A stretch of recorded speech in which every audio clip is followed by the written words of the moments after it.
嗱，早上咧8點鐘就開車從江門新會出發，嚟到新興里洞上盤山呢就10點鐘啦。哇，真係拍呢個梅花好撚麻煩，足足拍成個鐘。拍完之後呢，還要趕翻去都會山莊，真係揾食艱難。咁我呢出到嚟呢賣遊山玩水嘅，就通過分享一啲視頻啦，分享一啲梅花啦，同時做一啲廣告啊。目的係想講俾大家知，我富哥有間都會山莊啊，我專門做新鮮無花果雞啊。最近搞咗個活動，免費食黃鱔飯。嗱，呢個1月份，凡係提前打電話過嚟預訂食無花果浸雞，我富哥就請你哋食黃鱔飯1煲，足足有5碗飯啊。好多人話會唔會係冇黃鱔嘅黃鱔飯啊？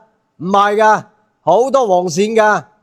拍俾大家睇下。平時呢個黃鱔飯呢，喺我哋都會山莊呢，單點都要58蚊1煲。我依家呢，免費送俾你哋食。暫時活動期呢係到1月底吓，記得提前1個鐘預訂食無花果浸雞吓，因為啲黃鱔呢要整噶，啲煲仔飯要浸米噶，好麻煩。如果你唔提前預訂嘅話，嚟到係冇黃鱔飯送啊，冇辦法，因為呢過嚟睇花呢，油費路費都唔少錢，而且仲好嘥時間。咁唯有靠個廣告啦，就做翻自己都會山莊嘅廣告啦。希望大家支持我富哥啊！如果出嚟食飯，記得嚟我間都會山莊啊！我喺都會山莊等你哋啊！最近搞咗個活動，免費食黃鱔飯。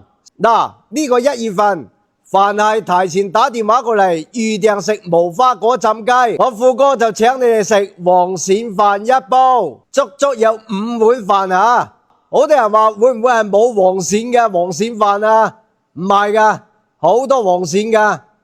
拍俾大家睇下。平時呢個黃鱔飯呢，喺我哋都會山莊呢，單點都要58蚊1煲。我依家呢免費送俾你哋食。暫時活動期呢係到1月底吓，記得提前1個鐘預訂食無花果浸雞吓，因為啲黃鱔呢要整噶，啲煲仔飯要浸米噶，好麻煩。如果你唔提前預訂嘅話，嚟到係冇黃鱔飯送啊！想食嘅朋友記得提前預訂啊！我喺都會山莊等你哋啊！